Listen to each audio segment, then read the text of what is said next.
चलिए बच्चों, क्लास 10 का भारती भवन का मैथ है, हाई स्कूल प्राथमिक गणित भाग 2। ठीक है ना। ज्यामितीय रचना। ठीक है ना। देखिए प्रश्नावली 1A का क्वेश्चन नंबर 10 का 1 2 3 4 सब का बारी बारी से हल कर दिए, इसीलिए एक क्वेश्चन को एक बार में हल कर देते हैं। चलिए आज क्वेश्चन नंबर 11 के पास चलते हैं। इसमें थोड़ा ध्यान देने वाली बात यह है कि कहता है एक्स अक्ष पर स्थित उस बिंदु का निर्देशांक ज्ञात कीजिए जो, ध्यान दीजिएगा, बिंदु -2,5 और देखिएगा 2,-3 से समस्त समस्त हो। ठीक है ना, यानी कि समान हो। चलिए इसे मैं कैसे हल करता हूँ, देखना किसी भी का एक्स अक्ष का उसका बिंदु का निर्देशांक हम कैसे पहले निकालते हैं। तो चलिए सबसे पहले हम क्वेश्चन लिए। ठीक है, क्वेश्चन ले लिए। अब क्वेश्चन का जब नंबर आया तो कहता है कि एक्स निर्देशांक एक्स अक्ष पर। ठीक है ना। चलिए थोड़ा किताब इधर कर लेते हैं। 11 का 1 नंबर देखिएगा। तो क्वेश्चन में कहता है एक्स अक्ष पर स्थित बिंदु, तो लिखेंगे एक्स अक्ष पर स्थित बिंदु। क्या लिखेंगे? स्थित बिंदु। ध्यान दीजिएगा ये मेरा हुआ एक्स अक्ष। ठीक है, ये कहलाता है वाई अक्ष। एक्स अक्ष ये कहलाता है एक्स अक्ष, वो कहलाता है वाई अक्ष। जो यहाँ इसका जो बिंदु होगा, ये अगर एक्स के तरफ हम चलते हैं तो एक्स हो जाएगा। क्या हो जाएगा? एक्स के तरफ चलते हैं तो क्या हो जाएगा? एक्स। लेकिन जब वाई के तरफ कुछ नहीं दिया हुआ तो वाई के ऊपर हम एक भी अगर देता तो जाते, लेकिन कुछ नहीं दिया तो समझ लेंगे कि वाई का जो मान मेरा क्या है? 0। तो एक्स अक्ष पर स्थित बिंदु का जो मान हो जाएगा एक्स कॉमा क्या हो जाएगा? 0। यही हम आपको समझाना चाहते हैं। ठीक है ना, यही हम आपको समझाना चाहते हैं कि कहता क्या है। ठीक है ना। चलिए अब हो गया। अब क्वेश्चन की तरफ चलते हैं। क्वेश्चन में जो बिंदु का नाम दिया है उसको हम नोट करते हैं। 2 बिंदु दिया है, तो एक बिंदु है मेरा, ध्यान दीजिएगा, समस्त दूरी से। चलिए हम इसको ऐसा ही मान लेते हैं, एक ऐसे कर देते हैं, एक ऐसे, समस्त दूरी पर है। चलिए एक का हम नाम लिख लेते हैं -2,5। ठीक है, फिर कहता है एक का नाम 2,-3। ठीक है, चलिए अब इसको मैं हल करता हूँ। तो दोनों समस्त दूरी पर है, तो इसको हम मान लेते हैं सबसे पहले P, इसको मान लिया Q, इसको मान लिया R। मान लेना है तो सबसे पहले हम चलते हैं PQ में। क्या चलते हैं? PQ। तो लिखेंगे PQ बराबर क्या करेंगे? सबसे पहले हम लेंगे x, 0।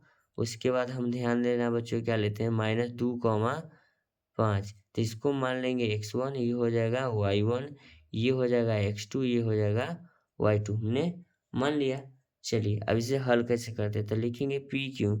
तो PQ बराबर हमने बहुत लिखा है x1 - x2 का होल स्क्वायर, इसीलिए अब आप सूत्र लिख देते हैं x1 - x2 का whole square plus y1 - y2 का होल स्क्वायर। तो लिखेंगे PQ बराबर रूट अंडर, क्या लिखेंगे?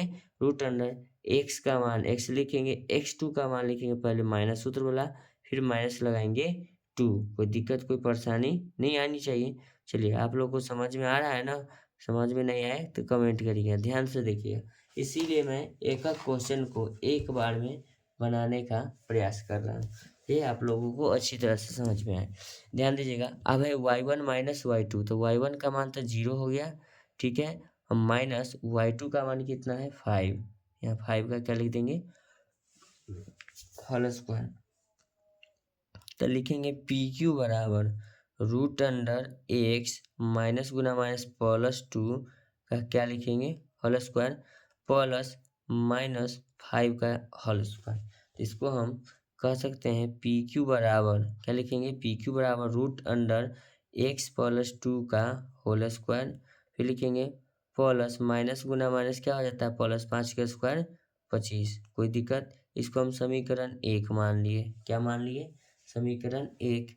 अगर आपके पास पेज हो तो ठीक है, नहीं तो बगल में भी आप लिख सकते हैं। तो चलिए बगल में क्या लिखते हैं, इधर से आप लिख लेते हैं। ध्यान दीजिएगा, आप लिखते हैं RP। क्या लिखते हैं? RP। क्या लिख लेते हैं? RP लिखिए या PR लिखिए, चलिए कुछ भी लिखिए। तो सबसे पहले हम यहाँ आरपी में चलते हैं। आरपी में एक्स कॉमा पहले 0 लिखते हैं, फिर लिखते हैं क्या चीज लिखते हैं 2 कॉमा -3 हो जाएगा। इसको माना x1 ये हो गया y1, ये हो जाएगा x2, ये हो जाएगा y2। तो लिखेंगे पी आर बराबर रूट अंडर, सूत्र सेम रहेगा, x1 माइनस x2 का whole square plus y1 minus y2 का होल स्क्वायर। ध्यान दीजिएगा आप लोग, हम लिखेंगे पी आर बराबर रूट अंडर x1 का मान x माइनस x2 का मान 2 का होल स्क्वायर प्लस y1 का मान क्या है 0, ध्यान दीजिएगा, फिर माइनस देखिएगा y2 का मान है -3, फिर लिखेंगे -3, इसको क्या लिखेंगे होल स्क्वायर, फिर लिखेंगे पी आर बराबर रूट अंडर x माइनस 2 का होल स्क्वायर प्लस, अब लिखते हैं प्लस है यहाँ माइनस है ना, सॉरी, तो माइनस गुना माइनस तो यहाँ प्लस हो जाएगा 3 का स्क्वायर, लिखते हैं पी आर बराबर रूट अंडर, ध्यान दीजिएगा क्या लिखेंगे रूट अंडर x माइनस 2 का होल स्क्वायर, फिर लिखेंगे प्लस 3 का स्क्वायर क्या लिख लेंगे 9, 3 का स्क्वायर क्या हो जाएगा 9, तो इसको समीकरण क्या मान लेंगे 2। समस्त दूरी पर है तो समीकरण 1 और समीकरण 2 दोनों के क्या कर लेंगे बराबर कर लेंगे। चलिए थोड़ा पेज पलट लेते हैं, नेक्स्ट पेज में आ गए, देखिएगा पेज पलट लिए हैं।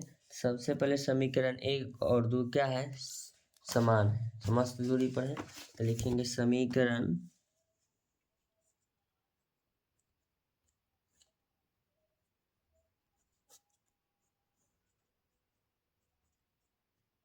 समीकरण 1 और 2 समस्त दूरस्थ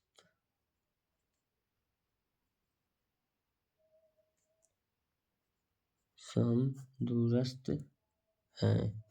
चलिए समदूरस्थ है तो समीकरण 1 कहता है कि रूट अंडर x प्लस 2 का होल स्क्वायर प्लस 25 है बराबर समीकरण 2 है, पेज पर लिखे x माइनस 2 का whole square plus 9, x minus 2 का होल स्क्वायर प्लस में हो जाता है 9। चलिए 9 लिखते हैं दोनों तरफ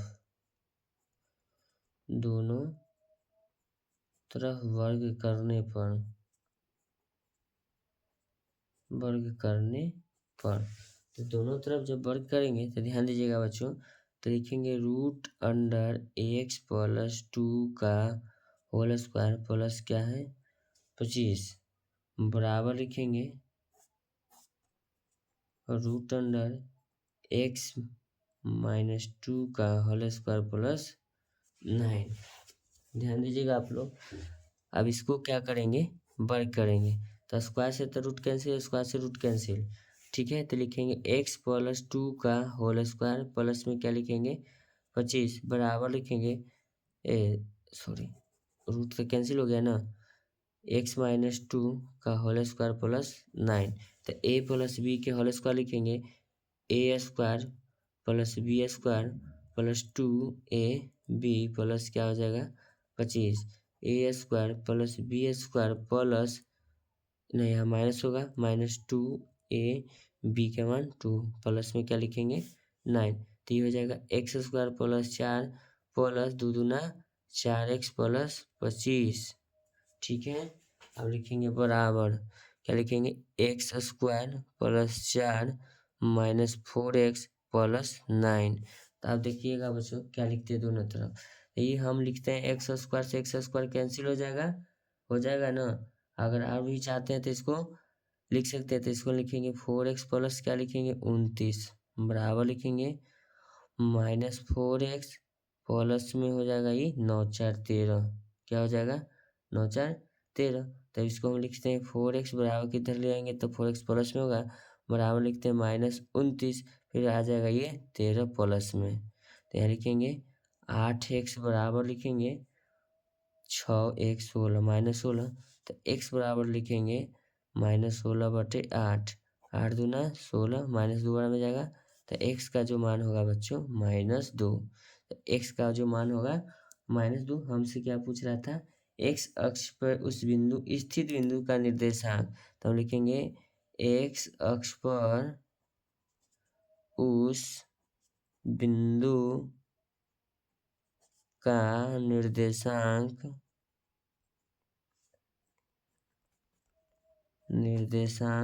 बराबर क्या माना था, 0, एक्स कॉमा